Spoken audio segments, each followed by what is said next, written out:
Welcome back dear students again in my YouTube channel Electroskills engineering. Students, आज आप लोगों की ही रिक्वेस्ट पे मैं डिस्ट्रीब्यूटेड कंट्रोल सिस्टम यानी डीसीएस सिस्टम के ऊपर वीडियो बनाने जा रहा हूँ। इससे पहले भी मैंने इसके बारे में कई बार जो है वीडियोस बना रखी है, लेकिन इस पे आज स्पेशली जो है मैं इसी के ऊपर बात करूँगा, डीसीएस सिस्टम के ऊपर। देखें, डीसीएस सिस्टम पे सबसे पहले तो हम सीखेंगे कि ये इसका ओवरव्यू को देखेंगे कि ये एक्चुअली होता क्या है। उसके बाद ओवरव्यू के बाद जो है हम इसके पर्पस को देखेंगे कि वाई हमें इसकी रिक्वायरमेंट क्यों आ रही है, why do we need actually DCS system. हालांकि हमारे पास पीएलसी सिस्टम तो मौजूद है इंडस्ट्रीज में, उसके बावजूद डीसीएस सिस्टम की रिक्वायरमेंट क्यों पेश आ रही है, उसके कंपोनेंट्स यानी कौन कौन से उसके एलिमेंट्स हैं, क्या क्या चीज़ें डीसीएस सिस्टम को बना रही हैं।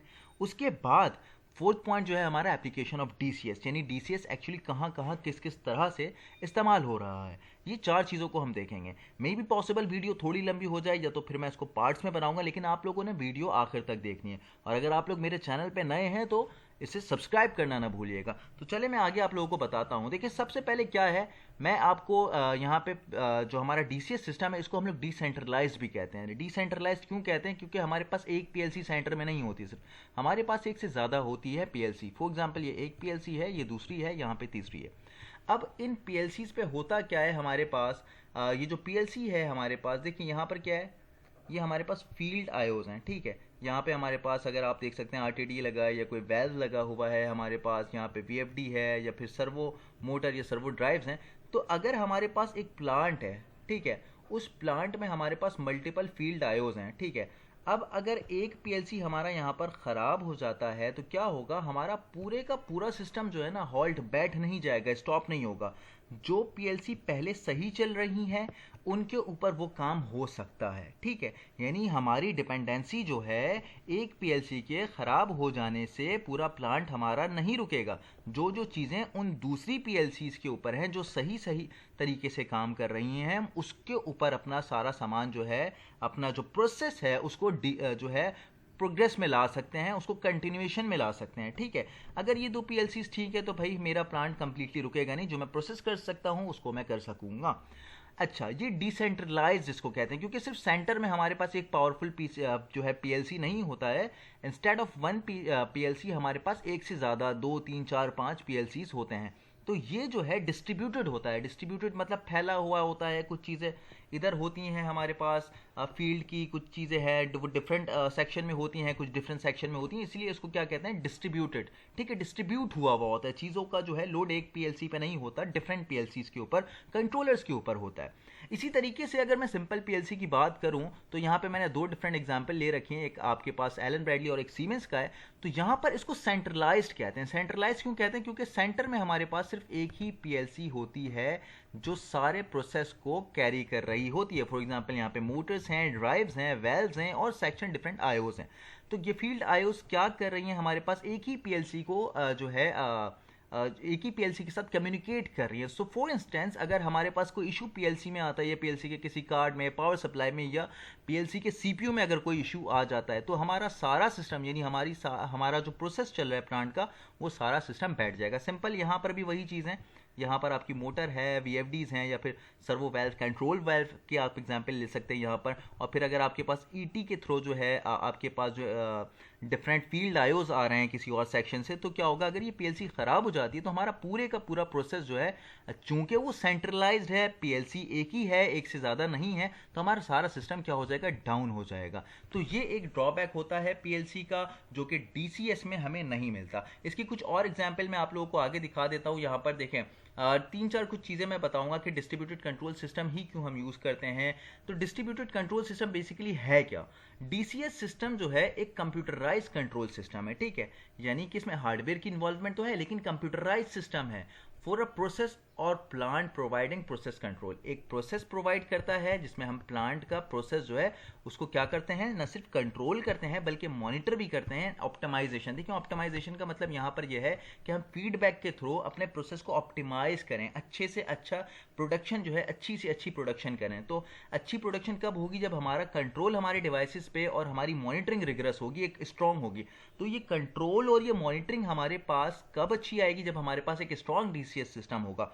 तो this DCS system makes you able to control and monitor over your field devices, and आप जब फील्ड डिवाइसेस पे अपनी अच्छी कंट्रोलिंग और मॉनिटरिंग रखोगे तो आपकी ऑप्टिमाइजेशन ऑटोमेटिकली अचीव होगी। सो ये एक फर्स्ट आपके पास समझिए एक डेफिनेशन मैंने इजी वे में आपको बता दिया। अच्छा, उसके बाद क्या है, देखें पीएलसीज का जो काम होता है ना, वो अगर आपके पास डीआई डीओ यानी डिजिटल इनपुट और आप डिजिटल आउटपुट पे काम करें, पुश बटन का सिग्नल लेके आपने क्या कर दिया, एक आपने जो है ना एलईडी ऑन करा दिया, एक रिले को ऑन करा दिया, या फिर एक स्मॉल जो है ना सिग्नल्स ऑफ एनालॉग इनपुट आयोज, यानी चंद एनालॉग इनपुट आयोज के लिए जो है आप तो पीएलसी यूज़ कर लेते हैं। लेकिन जब आपके पास कंट्रोल लूप्स आते हैं जिसमें आपके पीआईडीज हो गए हैं, ठीक है, प्रोपोर्शनल है, इंटीग्रेटेड और आपका डिफरेंशियल, इसके लूप्स आते हैं आपके पास, या मल्टीपल आपके पास एनालॉग इनपुट एनालॉग आउटपुट के सिग्नल्स आते हैं जिसमें आपके पास 4 to 20 मिली एम्पेयर का सिग्नल हो गया, 0 to 10 वोल्ट डीसी या 0 to 5 वोल्ट डीसी, तो फिर आप क्या करते हैं, आपके लिए रिकमेंड होता है कि आप वहाँ पे डीसीएस को यूज़ करें। ठीक है, ऐसा नहीं है कि पीएलसी यूज़ नहीं हो जाएगा, हो सकता है, लेकिन जाहिर सी बात है एक से ज़्यादा पीएलसीज़ की आपको रिक्वायरमेंट होगी वहाँ पे, क्योंकि एक्सटेंशन मॉड्यूल्स की भी एक तो लिमिटेशन होगी ना। तो once you decide to go with multiple PLCs, तो वो आपका सिस्टम क्या बन जाएगा, डिस्ट्रीब्यूटेड कंट्रोल सिस्टम बन जाएगा। ठीक है, अच्छा, अब पीएलसी में क्या होता है, आप उसकी टोटली प्रोग्रामिंग करते हैं, सारा कुछ करते हैं, लेकिन अगर आपके पास कंट्रोल सिस्टम यानी कंप्यूटराइज सिस्टम डीसीएस का, तो आप सिर्फ उसमें ब्लॉक्स को कॉन्फ़िगर करते हैं और इतनी रिगरस प्रोग्रामिंग, इतनी जो है ना आपका कॉम्प्लेक्स प्रोग्रामिंग नहीं होती उसमें, जिस तरह से आपका एक स्पेसिफिकली जो आप पीएलसी सिस्टम में कर रहे होते हो। ठीक है, और यहाँ पे मैंने ये बात भी बता दी कि अगर आपके पास ग्रेटर नंबर ऑफ आईओज हैं, वो डिजिटल इनपुट हो, डिजिटल आउटपुट हो, एनालॉग इनपुट हो, या फिर एनालॉग आउटपुट डिवाइसेस हो, तो अगर उनके नंबर ज़्यादा है, मल्टीपल, क्योंकि एक प्लांट है वहाँ पर जो है आपके पास मल्टीपल जो है थाउजेंड्स ऑफ आईओज हैं, तो फिर वहाँ पे आपको डिस्ट्रीब्यूटेड कंट्रोल सिस्टम को यूज़ करना होता है। चूंकि अगर आप एक पीएलसी को यूज़ करेंगे और अगर उस पीएलसी में कोई इशू आता है, या उसकी जो है नेटवर्क एस्टेब्लिशमेंट में जो फिर आपने कॉन्फ़िगरेशन की है उसमें कोई इशू आता है, तो आपका पूरा सिस्टम जो है फ्लॉप हो जाएगा, बैठ जाएगा। तो इसलिए आपके पास क्या होता है, जब आपके पास ग्रेटर आईओज होते हैं, so you go with DCS system. I hope यहाँ तक आपको चीज़ें समझ आ रही हूँ। अब मैं यहाँ पर थोड़ा पर्पस बताता हूँ किस तरह से आपका जो है डीसीएस काम करता है। इस चीज़ को थोड़ा सा गौर से समझिएगा। ये लेवल्स हैं, अक्सर इंटरव्यू में इस तरह के क्वेश्चंस पूछे जाते हैं। तो कुछ 4 लेवल्स हैं, 0 से लेकर 3 लेवल्स तक हैं, यानी एक लेवल है आपका level 0, level 1, level 2 and then level 3। बहुत ईजी है, परेशान नहीं होना, मैं बहुत ईजी तरीके से समझाऊंगा। देखो लेवल 0 जो होते हैं ना, आपके पास क्या होता है, जो आपकी फील्ड डिवाइसेस होती हैं। ठीक है, फील्ड पे आपके पास जो डिवाइसेस, अब फील्ड पे डिवाइसेस क्या होती हैं, आपके पास आईओ सेंसर्स होते हैं। ठीक है, आपके पास ट्रांसमीटर हो गए, आपके पास डिफरेंट मोटर्स हो गए, तो ये सारा जो आपके पास ग्राउंड पे चीज़ें होती हैं, यानी sensors, transmitters, transducers and what not, तो ये कहाँ पे आप इसको देखोगे, आप इसको कैटेगराइज करोगे लेवल 0 पे। मैं यहाँ से थोड़ा बनाकर भी दिखा दूँ, दिस इज़ योर लेवल 0। देखो यहाँ पर आपके पास ये सारी चीज़ें शो भी हो रही हैं, लेवल 0 लिखा हुआ है। उसके बाद ये लेवल 0, अब देखो फॉर एग्जांपल यहाँ पर 10 क्या है सेंसर्स हैं फॉर एग्जांपल, तो 10 वायर्स जा रही होंगी, ऐसा ही है। अब ये सारी की सारी 10 वायर्स जो है ना आपके पास पीएलसी पे डायरेक्टली नहीं जा रही होंगी, ये क्या हो रहा होगा, एक कैबिनेट होगा, उसके अंदर ये सारी डिवाइस जो है ये वायर्स जा रही होंगी। ठीक है, फिर आप क्या कर रहे होगे, यहाँ से एक वायर यानी एक केबल में इन सारे 10 के 10 वायर्स को लेकर जा रहे होगे, या 2 केबल्स में लेकर जा रहे होगे। ठीक है, ये जो सेक्शन है ना आपका, ये वाला जो सेक्शन है, जो यहाँ पे मैंने आपको कैबिनेट बना के दिखाया, ये इसे कहते हैं मार्शलिंग कैबिनेट, जो कि यहाँ पे बने हैं। इन मार्शलिंग कैबिनेट को हम लेवल 1 कहते हैं, यानी अगर तुम्हारा फॉल्ट सेंसर्स, ट्रांसमीटर, ट्रांसड्यूसर पे है, तो तुम्हारा वो लेवल 0 का फॉल्ट है। अगर तुम्हारे फॉल्ट जो है ना बेटा जो है मार्शलर कैबिनेट पे आ रहे हैं, तो आपका ये क्या हो रहा है बेटा, ये लेवल 1 है, यानी मार्शलिंग कैबिनेट आपका लेवल 1 है। लेवल 0 क्या आता है, ट्रांसमीटर, सेंसर्स वगैरह थे। अब देखो यहाँ पे मल्टीपल वायर्स आ रही है, लेकिन एक केबल जा रही है। ठीक है, यहाँ पर और भी वायर्स आ सकती थी। ठीक है, इस तरह से अगर आपके सेंसर्स ज़्यादा हैं।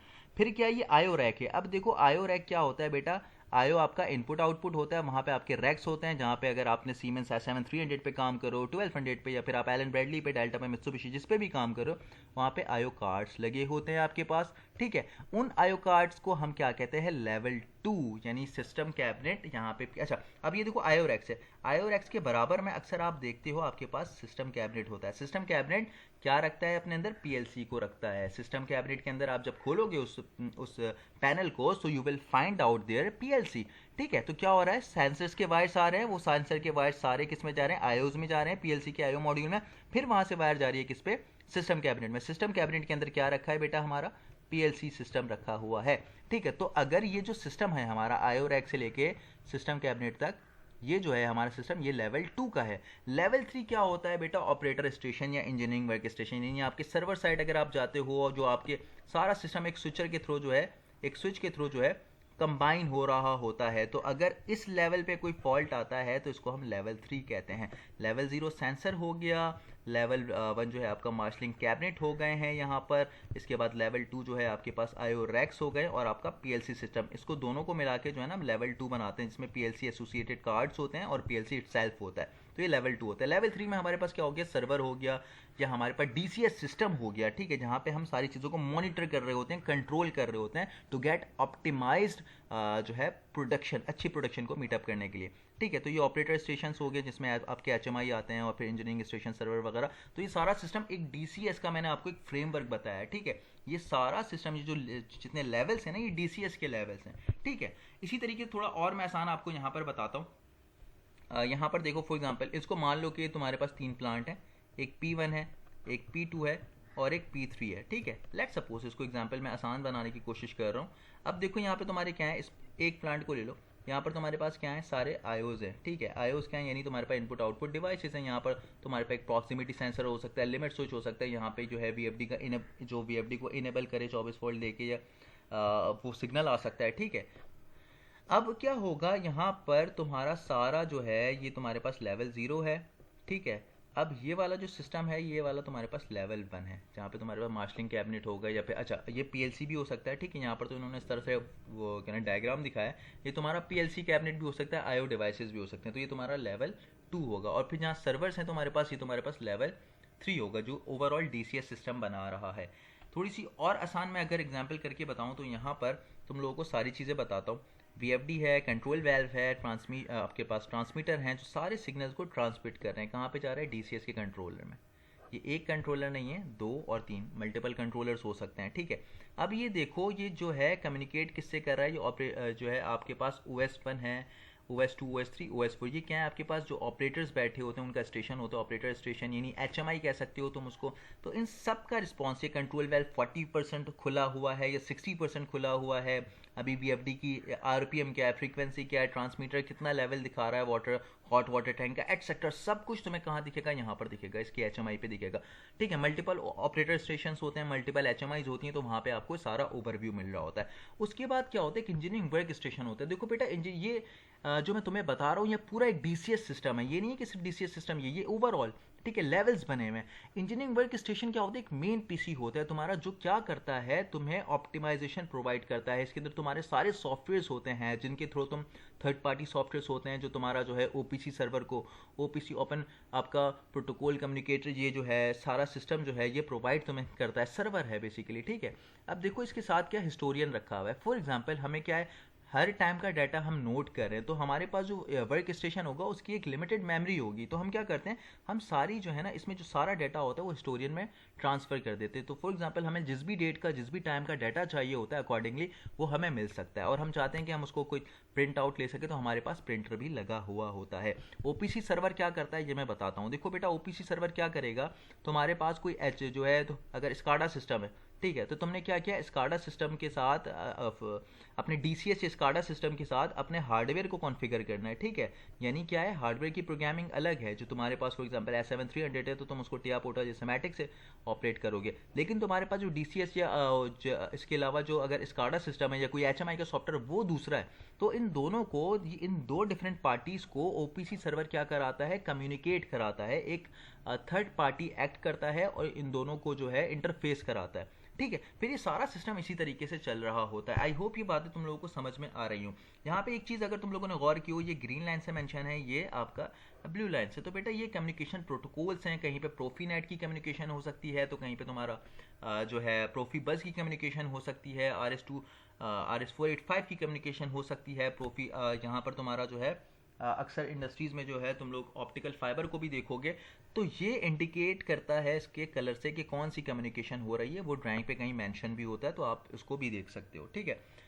यहाँ पर एक और इसकी एग्जांपल ले ली, इसका स्क्रीनशॉट ले सकते हो। कंट्रोलर्स हैं, फील्ड इंस्ट्रूमेंट्स हैं तुम्हारे पास, फिर ऑपरेटर पैनल्स हैं, ये लेवल्स डिफाइन कर रहे हैं, ठीक है। यहाँ पे फिर मैं कुछ नोटेबल जो है एडवांस तुम्हारे पास डीसीएस जो आपका जो डीसीएस है उसकी कुछ ब्रांड्स उसको ऑफर करते हैं डीसीएस में। उसमें सबसे ऊपर एबीबी को रखा है, ठीक है। अगर आप सीमेंट इंडस्ट्री या फिर आप डिफरेंट स्टील सेक्टर्स पे जाओ, तो वहाँ पे तुम्हें ABB 800 का जो है ये जो DCS का सॉफ्टवेयर ये तुम्हें मिलेगा। फिर इसके साथ सीमेंस का कौन नहीं जानता PCS7, everybody knows that Simatic PCS7। Second पे फिर थर्ड पे फिर योकोगावा है, इसके डिफरेंट जो है वर्जन्स हैं, ये भी देख सकते हो। हनीवेल का है, शनाइडर इलेक्ट्रिक, इको स्ट्रक्चर्स है, रॉकवेल ऑटोमेशन प्लांट पैक्स है, ये आप देख सकते हो। इसका स्क्रीनशॉट ले लो, इंटरव्यू में कुछ आपसे इससे रिलेटेड क्वेश्चंस भी पूछ सकते हैं। इसके बाद मैं इसकी एप्लीकेशन के ऊपर तरफ जाता हूँ, तो एप्लीकेशन आप स्टील सेक्टर पे देख सकते हो, सीमेंट के प्लांट पे, केमिकल, ऑयल एंड गैस और पावर प्लांट्स में भी आप इसकी एप्लीकेशन को देख सकते हो। ये एक वीडियो है, लेकिन अगली वीडियो में मैं इसके हार्डवेयर को किस तरह कॉन्फ़िगर करते हैं, इसकी प्रोग्रामिंग किस तरह से करते हैं, किस तरह इसकी इंस्टॉलेशन होती है, किस तरह लेवल्स डिफाइन होते हैं, लेवल 0, लेवल 1, लेवल 2 और लेवल 3, ये सारी चीज़ें मैं आपको अगली वीडियो में बताऊंगा। तो फॉर द टाइम बिंग यहाँ पे मैं वीडियो को स्टॉप कर रहा हूँ। Thanks for watching and don't forget to subscribe this channel and do like the video. Thank you.